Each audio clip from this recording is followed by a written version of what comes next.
Puppy's all ready to go, aren't you, Doug? You ready? Yeah. All right. Well, we're all packed up. We're about to just bring up the stabilizer jacks and then we're gonna head on our way. Should only be about, well, it says 7 hours, but we're in a Jeep and we're going 55, 60 down the highway. So probably like 8 hours? 9 maybe, depending on stops and all that stuff and highway and everything like that. But yeah, we're gonna start heading on our way. I'm excited to see my family, so that'll be really cool to see them for 2 or 3 days before we get on our way to Washington. Last leg of the trip. Ready to see my family, but also to not be behind the windshield of the car for a few days. Alright, so we're driving through Kansas right now, and y'all probably can't tell too much, but obviously because there's nothing out here to stop the wind from going crazy, Caleb is just weaving in and out with the wind and the lane, and not gonna lie, being behind him, I'm like, oh gosh, I don't envy having to overcorrect that Jeep and the trailer all at the same time. Yeah, don't get me wrong, I've driven this road so many times. Like I said, I'm from Colorado, so I've driven I-70 to get home so many times, but oh man, just watching him kind of weave in and out of this lane because of the wind and then the trucks passing by and just everything along those lines, it's not fun. It's not my favorite. I don't enjoy watching my husband having, you know, to battle literally nature to try and keep the Jeep and the trailer in the lane that we're currently in. So yeah, no, that's just what we're dealing with. Literally, the wind is our greatest enemy right now, making Caleb have to keep both hands on the wheel, I guess.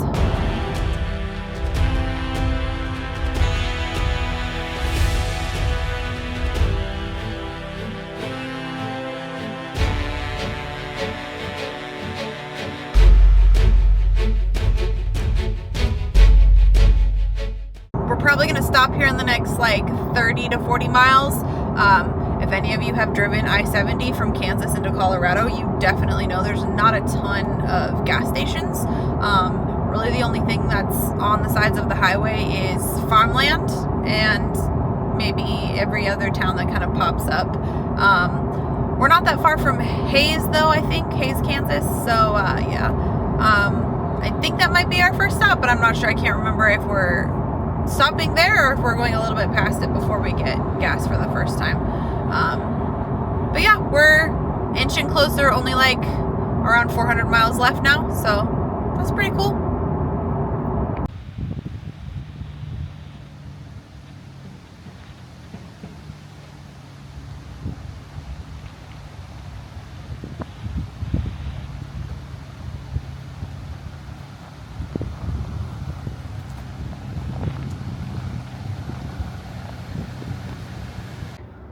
Alright, well, change of plans. The highway, like I said, is gusting like 40 to 50 mile an hour winds coming from the south, and we're heading directly west.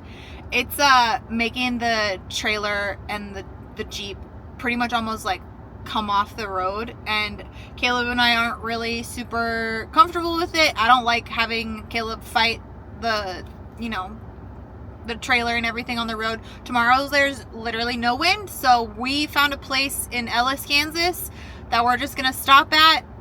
What's going on? So we should have came back at 3 o'clock for the happy hour. It's Thursday, you can buy margarita. So, yep, getting lunch. Oh, if I know how to open doors, that'd be good. Caleb got a michelada with a Corona and a shot of tequila, and I got a sangria margarita. Campsite has a points of interest map right here, and obviously the first one on here is Ellis Lakeside Campground, which is where we are. However, if you read this list, there's 1, 2, 3 churches on it. So you can kind of tell that this town is a pretty small town. So, you know, just something fun.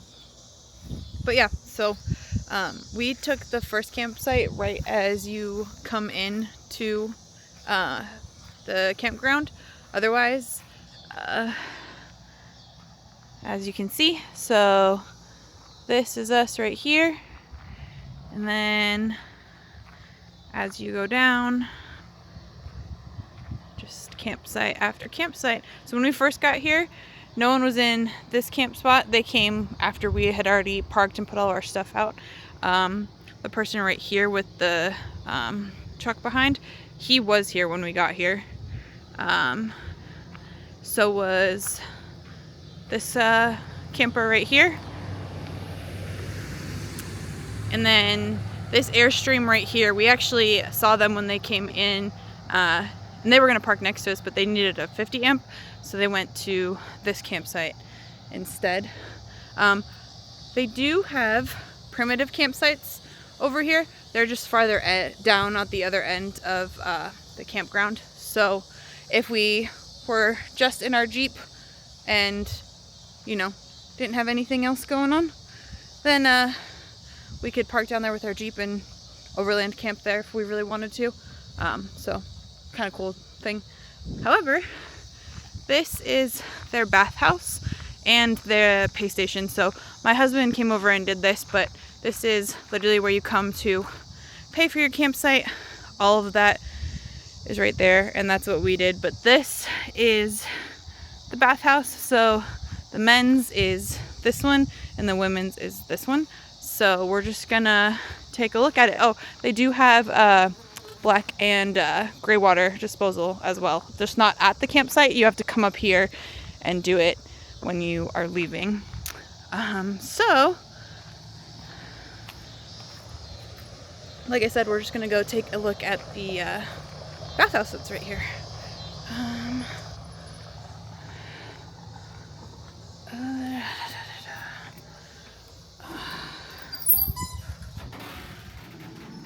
I'm assuming it's just a standard, pretty much. Okay, so right when you walk in, there's a stall for that, and then it looks like there is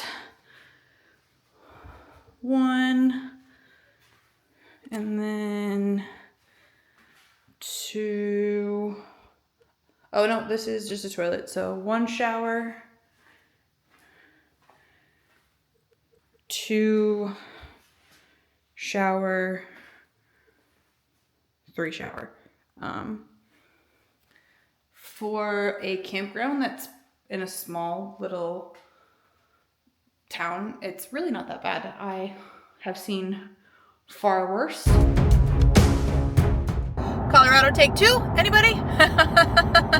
We left our camp literally 20 minutes ago, and we're on the highway, and it's just normal driving so far.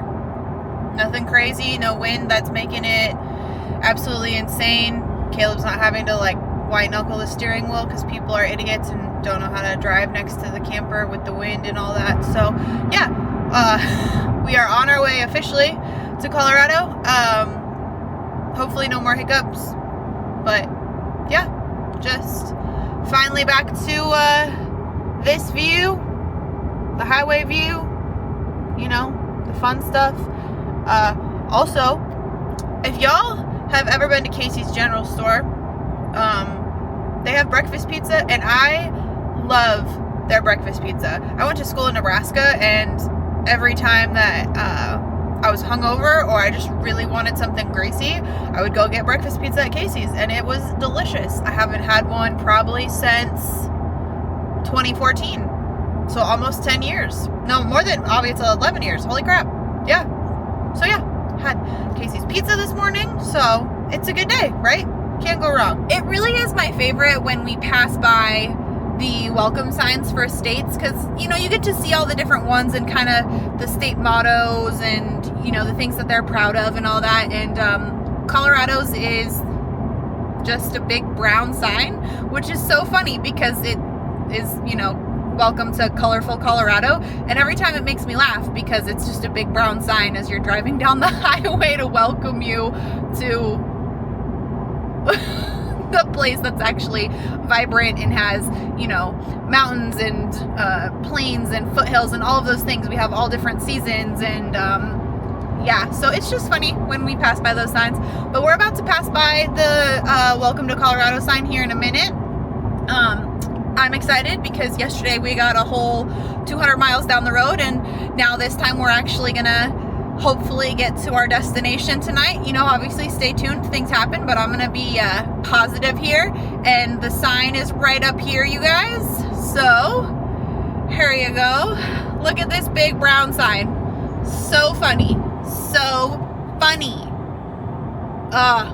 Love it. Anyways, we're officially in my home state. Happy. Like I said, we're gonna stay a couple of nights with my dad and see my family out here.